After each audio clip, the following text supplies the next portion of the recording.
Saïd Hamada, directeur général de la DOM depuis janvier 2023. Et justement, comment on devient directeur général de la DOM? Sur proposition du ministre des Outre-mer au président de la République, et donc c'est un décret présidentiel. Et je pense pour une mission qui est relativement claire, qui a été fixée dès le départ, qui a été réformer la DOM et faire en sorte que la DOM devienne un établissement au service des ultramarins, mais aussi au service des territoires. Donc c'est la mission qui m'a été assignée et que j'essaie d'exercer depuis maintenant quelques mois. Et du coup, la DOM, à quoi ça sert et à qui ça s'adresse? La DOM, c'est un établissement public qui dépend à la fois du ministère des Outre-mer et du ministère du Budget. La DOM exerce une mission de service public, la principale, qui est celle de dire, peu importe où vous habitez sur le territoire français, et en l'occurrence ultramarin, il y a un principe d'égalité des chances, notamment dans l'accès à la formation ou aux études supérieures. L'État, la France, finance cette mobilité pour faire en sorte qu'un jeune étudiant, néo-bachelier, qui est aujourd'hui en Martinique, en Guadeloupe, à La Réunion, à Mayotte, puisse avoir accès à des études supérieures lorsqu'elles n'existent pas sur place. Okay.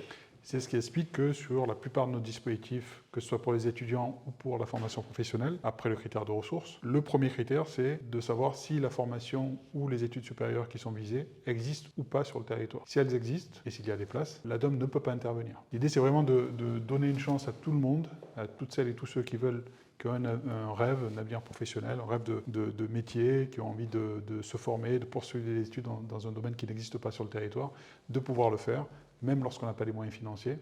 Et c'est la mission principale de la DOM. Et du coup, pour la mobilité en général, pour ce qui est des voyages, comment ça se passe avec la DOM? On a un deuxième volet qui est celui de l'aide au voyage, pour maintenir les liens avec sa famille en France hexagonale, par exemple, mais peu importe le sujet. Où là on finance non pas la totalité, mais une partie du billet avec des bons, parce que là on est sur une mobilité qui n'est pas une mobilité obligatoire, qui est une mobilité qui permet d'entretenir des liens, mais qui ne remet pas en cause votre projet professionnel ou votre projet de vie. Du coup, il y a un délai entre deux demandes de financement par la DOM? 3 ans. Pour les étudiants, c'est un billet aller-retour par an, pendant toute la durée des études. Comme vous le savez, on a un deuxième billet aller-retour qui a été décidé dans le cadre du SIOM, qui devait se mettre en place en 2024, mais le gouvernement et le ministre en l'occurrence a souhaité à ce que cette mesure se mette en place dès cette année, sous forme de remboursement cette année. L'année prochaine, ce sera la DOM qui avancera les fonds. Et donc, pour les étudiants, première année, on a un deuxième billet aller-retour, ce qui n'était pas le cas jusqu'à présent. Et justement, pourquoi c'est sous forme de remboursement cette année? Mais en fait, on comprend que c'est un peu en mode dégradé, entre guillemets, dans le sens où on aurait préféré, évidemment, pouvoir financer tous les billets tout de suite et pour tous les étudiants. Sauf que, comme vous le savez, le budget de la DOM aujourd'hui, c'est le budget qui a été voté l'année dernière. Le budget pour toutes ces mesures SIOM, c'est celui qui est en train d'être voté et qui démarrera au 1er janvier. Et donc, pour pouvoir faire en sorte que les étudiants puissent en bénéficier dès cette année, on fonctionne sous forme de remboursement pour que le remboursement se fasse sur le budget de l'année prochaine, donc en 2024, parce que c'était ça ou rien. Donc, soit on proposait le remboursement, soit on ne pouvait pas intervenir sur la prise en charge du billet. Au fil des dernières années, est-ce que le budget de la DOM a progressé? Il n'a certainement pas augmenté de la manière dont il augmente cette année, pour une raison assez simple, c'est qu'il n'y avait pas eu de mesures aussi importantes. Donc là, on a plus de 20 millions d'euros qui sont alloués à la DOM, ce qui, dans une période, on va le dire, de disette budgétaire, c'est-à-dire une période où on essaie de faire des économies partout, est quand même, si ce n'est remarquable, mais en tout cas à remarquer. Et c'est autant d'argent disponible pour les ultramarins, et donc c'est pour ça que je ferai le tour des territoires dès le début de l'année prochaine pour dire à tous les territoires, à tous les ultramarins, on a de nouveaux dispositifs, et des dispositifs qui ont été faits et aménagés, réaménagés pour vous, et donc utilisez-les, et sachez en tout cas qu'ils existent, parce que ce budget, je pense qu'il est important pour les ultramarins, c'est une mission de service public qu'on n'exerce pas, c'est pas anodin. Et donc, comme je le disais tout à l'heure, on est sur des déplacements ou des mobilités qui sont nécessaires et rendues nécessaires par la vie.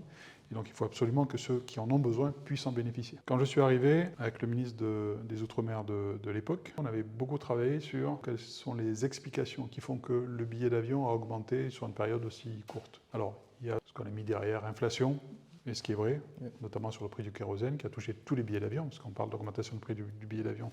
On a essayé de savoir avec la DGAC si l'augmentation sur les Outre-mer était plus importante que sur les autres territoires. On s'est aperçu de deux choses. La première, c'est que l'augmentation n'a pas été plus importante sur les territoires d'Outre-mer que sur d'autres territoires. On a comparé des destinations ou des distances comparables. Il s'avère que sur les Outre-mer, ou la plupart des Outre-mer, l'augmentation a été moins importante. Le deuxième point, par contre, qu'on a relevé, c'est que pendant la haute saison, les prix augmentaient plus sur les Outre-mer que sur les autres territoires comparables. Sur cette base, ce qu'on a fait, c'est plusieurs choses. La première, ça a été l'augmentation du bon en 2023. donc une prise en charge plus importante. Ce qui a été décidé dans le cadre du CIOM, c'est l'augmentation aussi du plafond. Plus de personnes pourront bénéficier de ces bons. On passe de 12 000, un peu moins de 12 000 à 18 000 euros, l'augmentation de 6 000 euros, ce qui est quand même pas mal. Ce qu'on a fait aussi, c'est de discuter avec les compagnies aériennes pour que l'on puisse travailler ensemble à faire en sorte que sur le long terme, on trouve une solution pérenne à ce que les billets d'avion n'augmentent pas. Parce qu'on est sur une partie à plusieurs. L'État seul ne pourra pas, lorsque le billet augmente, augmenter la prise en charge, lorsque le billet continue à augmenter la prise en charge.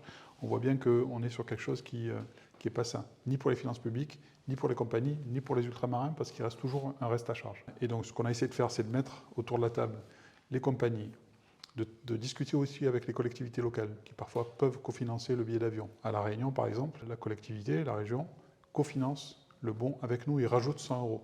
D'autres collectivités pourraient aussi s'en inspirer pour faire baisser le prix du billet d'avion au final pour le consommateur ou le bénéficiaire. Et puis travailler avec les compagnies sur les plans de charge pour faire en sorte d'anticiper au maximum les départs, parce qu'on sait bien que plus on attend ou plus on part en période de haute affluence, plus les billets sont chers.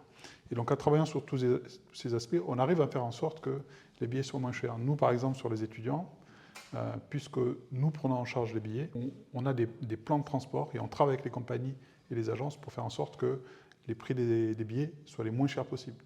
Et donc plus on anticipe, y compris avec les ultramarins, mieux on arrivera à maîtriser les prix du billet.